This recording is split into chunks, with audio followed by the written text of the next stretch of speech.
بسم اللہ الرحمن الرحیم۔ السلام علیکم۔ راجہ یہ سٹوری چینل پر آنے والے تمام ویورز کو خوش آمدید کہتے ہیں۔ دوپہر کا وقت تھا۔ گلیوں اور بازاروں میں معمول کے وقت کی رونق تھی۔ سب لوگ اپنے کام کاج میں مصروف تھے۔ ایسے میں سیاہ لباس میں خود کو مکمل طور پر ڈھانپے چند افراد کا گروہ تیز تیز قدم اٹھائے ایک جانب کو چلا جا رہا تھا۔ ان کے انداز میں بلا کی تیزی تھی اور ان کا تنفس پھولا ہوا تھا۔ یہ سلطان اور ان کے 4 مصاحب خاص تھے جو ایک ایسی جگہ پر جا رہے تھے جس کے بارے میں سن کر ان کے رونگٹے کھڑے ہوئے جا رہے تھے۔ ان کی منزل ایک ایسی جگہ تھی جس کے بارے میں تشویشناک خبریں انہیں کئی روز سے مل رہی تھی، لیکن آج جو خبر انہیں ملی تھی اس کے بعد سلطان اپنے محل میں رک نہیں پائے تھے اور اپنے تمام ضروری کاموں کو چھوڑ کر وہ اس جگہ کی جانب تیزی سے چل پڑے تھے، کیونکہ آج اگر سلطان ذرا سی بھی دیر کرتے تو نہ جانے کیا سے کیا ہوتا۔ یہ 5 افراد بجلی کی سی تیزی سے شہر کے شمال کی جانب بڑھے جا رہے تھے۔ یہ شہر حال ہی میں سلطان نے فتح کیا تھا اور اپنے احکامات کے مطابق یہاں پر اسلامی قوانین نافذ کر دیے تھے۔ شہر میں ہر طرف اسلام کے مطابق مردوں اور عورتوں کا لباس اور چال چلن صاف نظر آ رہا تھا۔ زیادہ دیر نہیں گزری تھی کہ سلطان اور اس کے مصاحب خاص اپنی جائے مقصود پر پہنچ گئے۔ یہ ایک کچا سا مکان تھا جس میں صرف ایک ہی کمرہ نظر آتا تھا۔ اس کمرے کا ایک دروازہ اور ایک کھڑکی تھی جو باہر کی سمت کھلتی تھی۔ کمرے کے اندر مکمل خاموشی تھی، لیکن کمرے کے باہر افراد کا ایک جمع غفیر تھا جو اکٹھا ہوا تھا اور خوف اور دہشت بھری نظروں سے اس مکان کی جانب دیکھے جا رہا تھا۔ جب سلطان اس مکان کے پاس پہنچے تو ایک شخص تیزی کے ساتھ آگے آیا اور سلطان کو اطلاع دی کہ اس مکان میں موجود پنڈت آج پھر ایک انسان کو اپنے ساتھ اندر لے گیا ہے اور آج پھر وہ اسے جانور بنانے والا ہے۔ یہ سن کر سلطان کا خون کھول اٹھا۔ وہ کئی روز سے یہ اطلاع پا رہے تھے کہ شہر کے دور دراز کے اس مکان میں ایک ایسا پنڈت آ کر آباد ہو گیا ہے جو لوگوں کو اپنے گھر کے اندر بلاتا ہے اور اس انسان کو جانور بنا دیتا ہے۔ اس مکان کے اندر تو پنڈت کے ساتھ ایک انسان جاتا ہے، لیکن اپنے گناہوں کی وجہ سے جب وہ انسان باہر نکلتا ہے تو جانور بن چکا ہوتا ہے۔ لوگوں میں بے پناہ خوف و ہراس پھیلا ہوا تھا اور ابھی بھی حیرانی بھری نظروں سے وہ اس مکان کی جانب تک رہے تھے کہ آیا اب اس مکان سے جانور باہر نکلا۔ لیکن سلطان نے جب یہ تمام منظر دیکھا تو ان کی چھٹی حس بیدار ہوگی۔ سلطان نے دیکھا کہ مکان کے سامنے والے حصے میں تو صرف ایک دیوار میں کھڑکی اور دروازہ ہے، جبکہ پچھلے حصے کی طرف گھنا جنگل ہے۔ سلطان نے اپنے ساتھیوں کو مکان کے دروازے پر نظر رکھنے کا اشارہ کیا تاکہ اگر وہاں سے کوئی جانور باہر نکلے تو فوراً ایکشن لیا جا سکے۔ خود سلطان تمام افراد سے نظر بچا کر مکان کے پچھلے حصے کی طرف چلے گئے۔ پیچھے گھنا جنگل پھیلا ہوا تھا جس میں ہاتھ کو ہاتھ بھی سجائی نہیں دیتا تھا، لیکن سلطان تو پھر آخر سلطان تھے جن کے سامنے کوئی مشکل نہیں ٹھہرتی تھی۔ سلطان کو شکار کا بے حد تجربہ تھا، اس لیے وہ ایسے جنگلات میں راستہ بنانے کا ہنر بھی جانتے تھے۔ سلطان نے کسی نہ کسی طرح مکان کے پچھلے حصے کی طرف پہنچنے کا راستہ بنا لیا اور خاموشی سے مکان کی پچھلی دیوار کے ساتھ لگ کر کھڑے ہو گئے۔ تھوڑی سی تلاش بیسار کے بعد سلطان کو ایک چھوٹا سا سوراخ دیوار میں نظر آ گیا۔ یہی تو سلطان چاہتے تھے۔ وہ جاننا چاہتے تھے کہ آخر اس مکان کے اندر کیا ہو رہا ہے، اور جب سلطان نے اس سوراخ سے جھانک کر مکان کے اندر دیکھا تو ان کی روح تک ہل کر رہ گئی، کیونکہ اندر واقعی پنڈت کے ساتھ ایک انسان موجود تھا، اور جو کچھ اس انسان کے ساتھ ہوا اسے دیکھ کر سلطان جیسے مضبوط انسان کے اعصاب بھی شل ہو گئے۔ اندر کے ہولناک منظر نے سلطان کو چونکا کر رکھ دیا۔ وہ چاہ کر بھی اس وقت کچھ نہیں کر سکتے تھے۔ آخر کار چپ چاپ سلطان جنگل کے بیچ میں سے نکل کر واپس مکان کے سامنے والے حصے میں آ گئے۔ سلطان کے ہوش اڑ چکے تھے اور وہ کچھ کہنے اور سننے کے لائق نہیں تھے۔ زیادہ دیر نہیں گزری تھی کہ اچانک مکان کا دروازہ کھلا اور ایک بڑا سا ریچھ بھاگتا ہوا دروازے کے باہر نکلا۔ آیا اتنے بڑے اور خوفناک ریچھ کو دیکھ کر تمام افراد چیخنے لگے اور سارا مجمع چھٹ گیا۔ لوگ اپنے گھروں کی جانب بھاگنے لگے کیونکہ ریچھ ان کی جانب گراتا ہوا حملے کی غرض سے بھاگ رہا تھا۔ اس ہیبت ناک ریچھ کو دیکھ کر سلطان کے ساتھ آئے ہوئے تمام مصاحبوں نے اپنی اپنی تلواریں نکال لی اور ریچھ ان پر حملہ کرنے کے لیے بالکل تیار تھا، لیکن اس کی نوبت ہی نہ آئی اور ریچھ خود ہی بلبلاتا ہوا جنگل میں جا گھسا۔ سلطان سارے منظر کو دیکھ کر بے حد پریشان تھے۔ وہ خاموشی سے اپنے خاص افراد کو لے کر محل واپس آ گئے۔ اس کے علاوہ کرنے کا ان کے پاس کوئی چارہ بھی نہیں تھا، کیونکہ جو کچھ انہوں نے مکان کے اندر دیکھا تھا وہ ان کی سوچ اور توقع سے کہیں بڑھ کر تھا۔ سلطان اپنے محل میں جیسے ہی پہنچے وہ اپنی رہائشی کمرے میں چلے گئے۔ وہ بے حد پریشان نظر آ رہے تھے۔ وہ جب سے واپس آئے تھے مسلسل ٹہل رہے تھے، کیونکہ مکان کے اندر دیکھے جانے والا منظر ان کی نظر سے اوجھل ہی نہیں ہو رہا تھا۔ وہ سمجھ نہیں پا رہے تھے کہ آخر ایک پنڈت اس قدر طاقت کا مالک کیسے ہو سکتا ہے۔ انہیں رہ رہ کر اس پنڈت کی خبیث شکل یاد آ رہی تھی۔ سلطان کو اپنے شہر پر باطل قوتوں کے سائے منڈلاتے ہوئے نظر آ رہے تھے۔ اس سے پہلے کہ کچھ بہت برا ہو جاتا سلطان کو اسے روکنا تھا، لیکن روکنا کیسے تھا؟ سلطان کو اس چیز کے لیے کوئی بہترین لاہ عمل تیار کرنی تھی۔ آخر کار سلطان کے ذہن میں ایک سوچ ابھری اور سلطان نے اس پر عمل کرنے کی ٹھانی۔ بے حد پریشان سلطان نے اپنے وزیر کو بلایا اور اسے کہا کہ شہر کے شمال کے جانب ایک کچے سے مکان کے اندر جو ہندو پنڈت آ کر رہائش پذیر ہوا ہے اس پنڈت کو مجھ تک لے کر آؤ، لیکن خیال رکھنا کہ وہ یہ نہ جان پائے کہ میں نے اسے اپنے پاس کیوں بلایا ہے۔ وزیر تک بھی اس ہندو پنڈت کے کمالات کی سن گن پہنچ گئی تھی۔ جب اس نے سلطان کے چہرے پر گہری پریشانی دیکھی تو جان گیا کہ بات واقعی پریشان کن ہے۔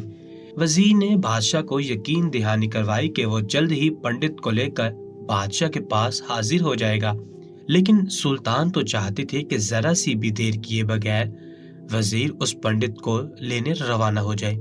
اس لیے وزیر نے سلطان کی بات مان لی اور پنڈت کو لینے نکل پڑا۔ سلطان بے چینی سے اس پنڈت کے انتظار میں ٹہلنے لگے۔ ان کے انداز سے بے چینی صاف جھلک رہی تھی۔ زیادہ دیر نہیں گزری تھی کہ اچانک سلطان کو شدید گھبراہٹ محسوس ہوئی۔ سلطان سمجھ گئے کہ جس کا وہ انتظار کر رہے تھے وہ شخص آن پہنچا ہے، اور واقعی ایسا ہی تھا۔ سلطان نے جب پلٹ کر دروازے کی جانب دیکھا تو دروازے سے وزیر کے ہمراہ ایک ہندو پنڈت اپنی لاٹھی کو ٹھٹکاتا ہوا اندر داخل ہو رہا تھا۔ یہ شکل سے ایک بوڑھا انسان لگتا تھا، لیکن اس کی آنکھوں میں بھلا کی چمک اور تیزی تھی۔ اس نے اپنے سر پر ہندوؤں کی مخصوص چادر باندھ رکھی تھی۔ اس کے ہاتھ میں موجود لاٹھی بھی ایک عجیب طرز کی لاٹھی تھی، جس کے سرے پر ایک چمکدار پتھر جڑا ہوا تھا۔ جب یہ ہندو پنڈت اس لاٹھی کو فرش پر ٹکاتا تو اس میں سے کھنکا کے دار آواز نکلتی تھی۔ پنڈت کے چہرے پر ایک مکار مسکراہٹ تھی، یوں جیسے وہ جانتا تھا کہ وہ کس سے ملنے آیا ہے۔ سلطان نے جب پنڈت کو دیکھا تو ایک پھیری سی ان کے اندر دوڑ گئی۔ آج صبح مکان کے اندر دیکھے جانے والا منظر پھر سے ان کی نظروں کے سامنے آ گیا۔ پنڈت سلطان کے سامنے آیا تو وزیر رخصتی لے کر چلا گیا۔ جب پنڈت نے دیکھا کہ وہ اور سلطان اکیلے رہ گئی ہیں تو اس نے پوچھا، اے مسلمانوں کے سلطان، تم نے مجھے زحمت کیوں دی ہے؟ کیا تم نہیں جانتے کہ میں اپنی کٹیا کے اندر ہر وقت عبادت کرتا ہوں اور میرا وقت بے حد قیمتی ہے؟ میں ہندوؤں کی فلاح کے لیے دن رات اپنے بھگوان کی سیوا کرتا ہوں اور میرے پاس دنیاوی کاموں کے لیے وقت نہیں ہے۔ تم نے مجھے یہاں کیوں بلایا ہے؟ سلطان نے جب یہ سنا تو غصے سے سلطان کی آواز بلند ہوگی۔ سلطان نے پنڈت سے کہا، اے پنڈت، میرے سامنے اپنے جھوٹے خداؤں کا نام نہ لے۔ جو اپنی مدد آپ نہیں کر سکتے وہ تیرے ہندوؤں کی مدد کیسے کریں گے؟ تو اس کٹیا کے اندر آ کر آباد تو ہو گیا ہے، لیکن اندر کا راز میں جان چکا ہوں۔ اب تو مجھے سچ سچ بتائے گا یا میں تجھے بتاؤں کہ تیری اصلیت کیا ہے؟ سلطان کا یہ سنانا تھا کہ بجائے خوف زدہ ہونے کے ہندو پنڈت اونچے اونچے کہکے لگانے لگا۔ اس کے چہرے پر خوف کے بجائے ایک فتح مند تاثر تھا۔ یکا یک محل کے اوپر ایک سیاہ بادل منڈلانے لگا، जिसने पूरे महल के अंदर अंधेरा कर दिया। सुल्तान ये देखकर हैरान रह गए और जब सुल्तान ने गौर किया तो सुल्तान की आंख हैरत से खुली रह गई कि पंडित के हाथ में मौजूद लाठी में से बारीक बारीक शुआएं निकल रही थी। उन शुआओं ने महल के अंदर अजीब सी नहूसत भर दी थी। यूं लगता था कि जैसे उस हिंदू पंडित के साथ बहुत सी बातिल कुव्वतें भी जुड़ी हैं। सुल्तान ने जान लिया था कि उसका दुश्मन कोई मामूली इंसान नहीं है, बल्कि ये शैतानी कुव्वतें रखने वाला एक ऐसा हिंदू पंडित है जो इंसानों को अपने मकान में ले जाकर जानवर बना देता है।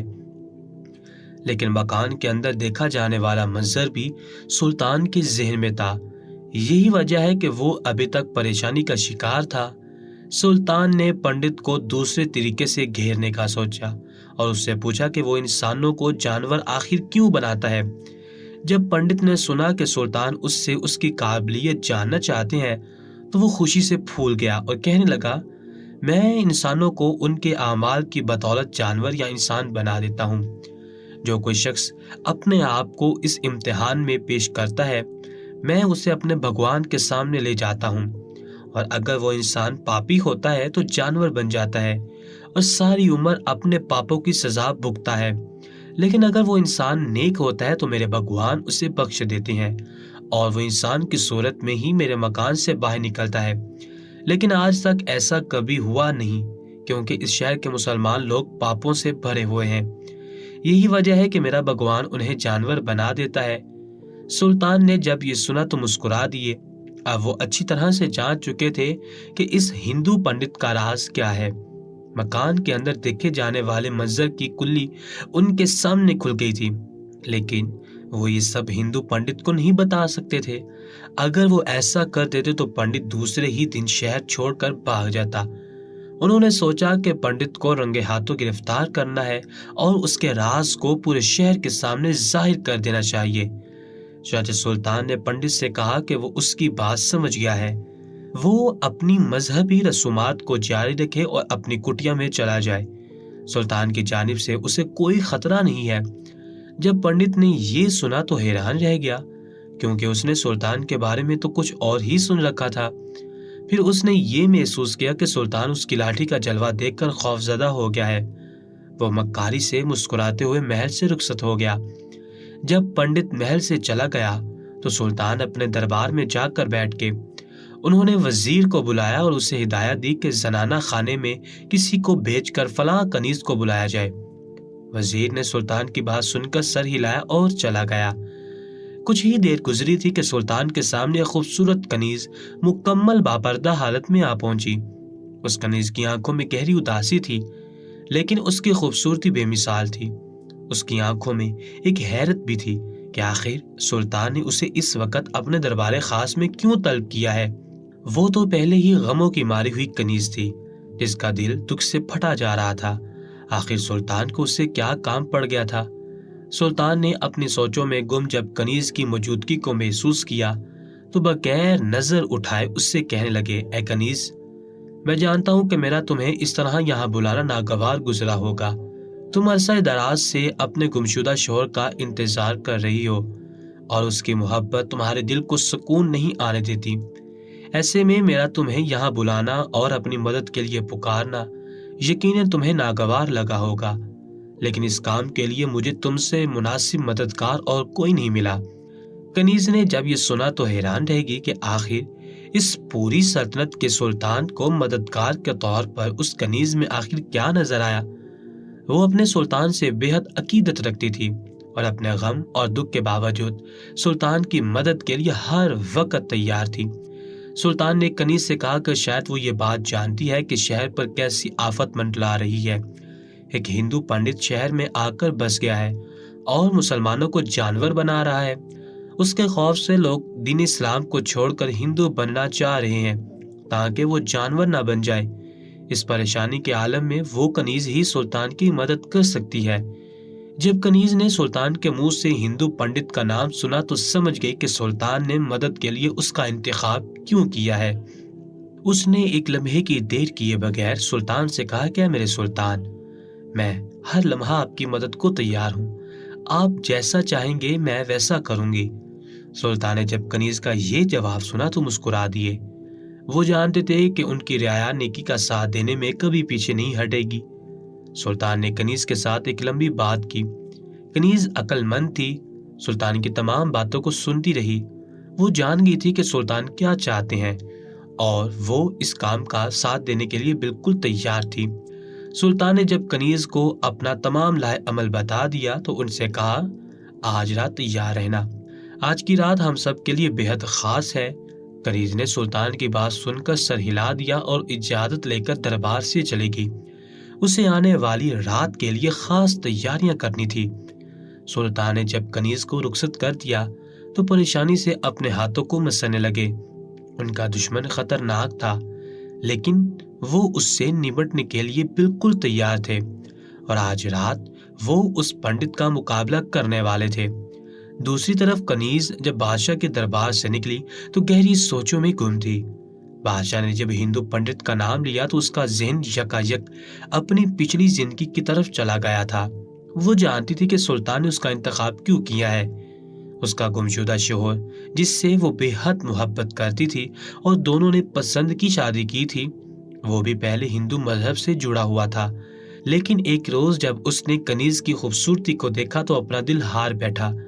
कनीज मुसलमान थी, यही वजह थी कि दोनों के मिलने के रास्ते में मजहब सबसे बड़ी दीवार थी। कनीज अपने सच्चे मजहब को छोड़कर हिंदू से शादी नहीं करना चाहती थी, इसलिए हिंदू लड़के ने उस कनीज को अपनाने की खातिर सच्चे दिल से इस्लाम कबूल कर लिया। कनीज ने जब ये देखा कि उस शख्स ने उसकी खातिर इस्लाम भी कबूल कर लिया है और अपना मजहब तक बदल डाला है तो खुशी से बेकरार हो गई और फौरन से शादी के लिए राजी होगी। दोनों की शादी मजहब इस्लाम के तहत हुई और कनीज अपने शोहर की मोहब्बत देख देख कर खुशी से फूले ना समाती थी। ये वो वक्त था जब उसे दिन रात बन तो जाता है, अपने शोहर की खिदमत करने और खुदा का शुक्र अदा करने से फुर्सत ना थी। लेकिन उसकी खुशियां चंद दिन की मेहमान थी। एक रोज जंगल में शिकार के लिए गया उसका शोहर ऐसा गुम हुआ कि अरसा गुजर जाने के बाद भी पलट कर न आया। कनीज का बेकरार दिल उसका इंतजार अब भी करता था। हालांकि उसे कई लोग ये कहते थे कि उसके शोहर को शेर ने खा लिया था, लेकिन कनीज का मोहब्बत भरा दिल अपने शोहर की मौत को तस्लीम करने के लिए तैयार ही नहीं था। वो अनजाने में ही दिन रात उसका इंतजार करती थी, ये जाने बगैर कि वो कभी वापस नहीं आएगा। बादशाह ने एक हिंदू पंडित से निपटने के लिए उसका इंतखाब इसलिए किया था क्योंकि वो लंबे अरसे तक ऐसे इंसान के साथ रही थी जिसका मजहब हिंदू हुआ करता था। वो उनके रहन सहन और मजहब से किसी हद तक वाकिफ थी, इसलिए वो सुल्तान की बेहतरीन मददगार साबित हो सकती थी। कनीज अपने घर में जाकर रात का इंतजार करने लगी। दूसरी तरफ महल में सुल्तान भी अपनी तलवार की धार पर हाथ फेरते बेसब्री से सूरज के डूबने के मुंतजिर थे। यूं ही रात का अंधेरा फैला। सुल्तान अपना भेष बदल कर महल से बाहर निकल आए। एक मखसूस गली में कनीज भी स्याह जुबे में खुद को ढांपे उनका इंतजार कर रही थी। ये दोनों तेज तेज कदम उठाते शुमार के जानिब बढ़ने लगे। उनके कदमों की धूल माहौल को गर्द आलूद कर रही थी। उन दोनों का रुख उस हिंदू पंडित के घर की जानिब था। ज्यादा देर नहीं गुजरी थी कि ये दोनों मकान के ऐन सामने जा पहुंचे। रात के अंधेरे में हिंदू पंडित के घर के अंदर एक शम्मा रोशन थी, जिसका मतलब था कि वो जाकर अपने मज़मूम मकासिद में मशगूल है। हर तरफ चुप का पहरा था। सुल्तान ने कनीज को इशारा किया, जिसे वो समझ गई और आगे बढ़कर कनीज ने पंडित के मकान का दरवाजा खटखटाया। कई बार खटकाने पर पंडित ने दरवाजा खोल दिया। कनीज जो दरवाजे के सामने खड़ी थी, उसने देखा कि दरवाजा तो खुला है लेकिन पंडित दिखाई नहीं दे रहा। उसने दिल करा करते हुए पंडित के मकान के अंदर कदम रख दिया।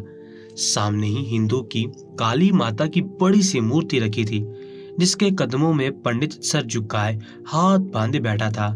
माहौल में सुंदूर और काफूर की खुशबू रची हुई थी। कनीज का दिल यक बक कांपा, लेकिन अपने सुल्तान और सल्तनत की मदद करने की खातिर उसने खुद को मजबूत कर लिया और पलटकर दरवाजा बंद कर दिया। दरवाजा बंद होने की आवाज के साथ ही पंडित ने पीछे पलट कर देखा और ये लम्हा उस कुटिया के अंदर कयामत का बनकर छा गया। कनीज अपनी जगह खड़ी की खड़ी रह गई। वो जो उस मिशन पर अपने सुल्तान की मदद करने के लिए आई थी, अपने सामने अपने गुमशुदा शोहर को एक हिंदू पंडित के रूप में देखकर हैरान रह गई। पंडित ने भी जब अपने सामने अपनी बीवी को देखा तो शशदित रह गया। कनीज अपनी पूरी तैयारी के साथ आई थी, ये जाने बगैर कि सामने उसे उसका शोहर ही मिल जाएगा। जब उसने ऐसी गैर मुतवक्किल सूरत-ए-हाल का सामना करना पड़ा तो उसके हाथ पैर फूल गए और वो भूल गई कि यहाँ किस मकसद के लिए आई थी। हिंदू पंडित उठकर कनीज के सामने आया और उसे पूछने लगा कि आखिर उसने ये पता कैसे लगाया कि वो जिंदा है और इस मकान के अंदर रहा है। कनीज खामोश खड़ी थी, मगर वो जान रही थी कि उसके शोहर ने उसके साथ धोखा किया है।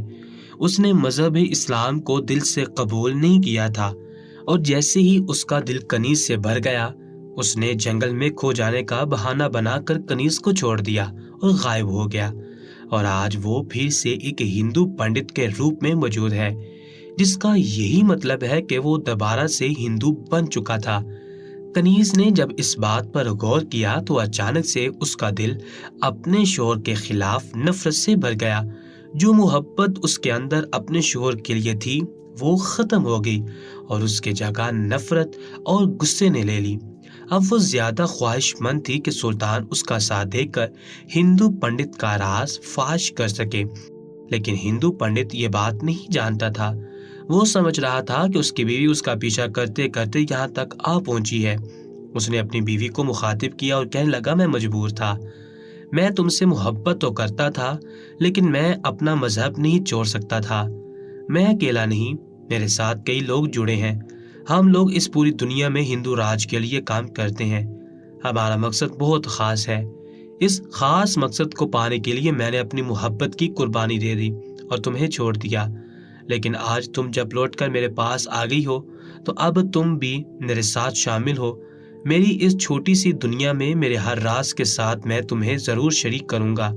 पंडित की आवाज में खुशी थी, लेकिन कनीज तो कुछ और ही सोच रही थी और किन आंखियों से उसकी कुटिया का जायजा ले रही थी, जिसमें सिर्फ एक खिड़की और दरवाजा था और जिसे बाहर से आसानी से देखा जा सकता था।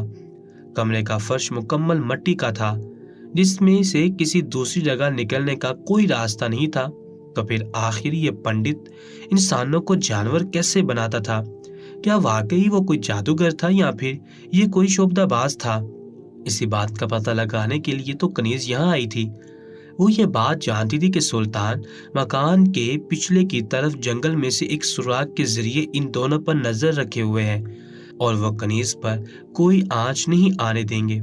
लिहाजा कनीज ने हिंदू पंडित की तरफ प्यार भरी नजरों से देखा और पूछा कि आखिर उसका मकसद क्या है और वो सब कुछ कैसे करता है, यानी वो इंसान से जानवर किस तरह बनाता है। इतनी बड़ी ताकत उसके पास आखिर कैसे आई? पंडित ये सुनकर मुस्कुराने लगा और कहने लगा, तुम पर्दे के पीछे छुप जाओ, मैं तुम्हें अभी एक राज की बात बताता हूँ। कनीज ने पंडित की बात मान ली और जाकर पर्दे के पीछे छुप गई। जरा सी देर गुजरी थी कि दरवाजे पर दस्तक हुई। पंडित ने दरवाजा खोला तो एक डरा सहमा मजदूर दरवाजे के पास खड़ा था। पंडित उसे घर के अंदर ले आया। अंदर आते ही मजदूर पंडित के कदमों में गिर गया और कहने लगा, मेरे खानदान वाले समझते हैं कि मैं बहुत गुनहगार हूँ और वो कल सुबह मुझे आपके पास लाने वाले हैं ताकि वो ये साबित कर सकें कि अगर मैं गुनहगार हूँ तो जानवर बन जाऊंगा और अगर नहीं तो इंसान के रूप में ही इस मकान से बाहर निकलूंगा। लेकिन मैं इससे पहले ही आपके पास मदद मांगने आया हूँ। मैं उन सब के सामने शर्मिंदा नहीं होना चाहता।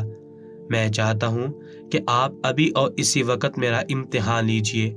अगर मैं गुनहगार हुआ तो जानवर बन जाऊंगा और अगर नहीं तो मैं इंसान के रूप में वापस जाकर उन सबको बता दूंगा कि मैं गुनहगार नहीं हूँ। पंडित ने जब ये सुना तो मुस्कुराने लगा और उस मजदूर को दिलासा देकर कहने लगा, तुमने बहुत अच्छा फैसला किया है। आओ, मैं तुम्हारा इम्तिहान अपने अजीम खुदा के सामने पेश करता हूँ। ये कहकर पंडित अपने भजन पढ़ने लगा। वो मजदूर मूर्ति के ऐन सामने हाथ बांध कर खड़ा हो गया, जैसे उससे हिंदू पंडित ने करने को बोला था। चंद ही लम्हात गुजरे थे कि अचानक मजदूर के कदमों तले से मट्टी की जमीन सरकी, यूं जैसे किसी तय खाने का दरवाजा मट्टी से ढांप रखा हो। जमीन का हटना था कि मजदूर सीधा तय खाने के अंदर जा गिरा। उसकी चीखों की आवाज सुनाई दी और उसके बाद वो हमेशा के लिए खामोश हो गया।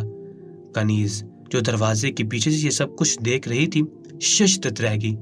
वो सोच भी नहीं सकती थी कि उसका महबूब शोहर कातिल भी हो सकता है, लेकिन अभी तो तमाशा बाकी था।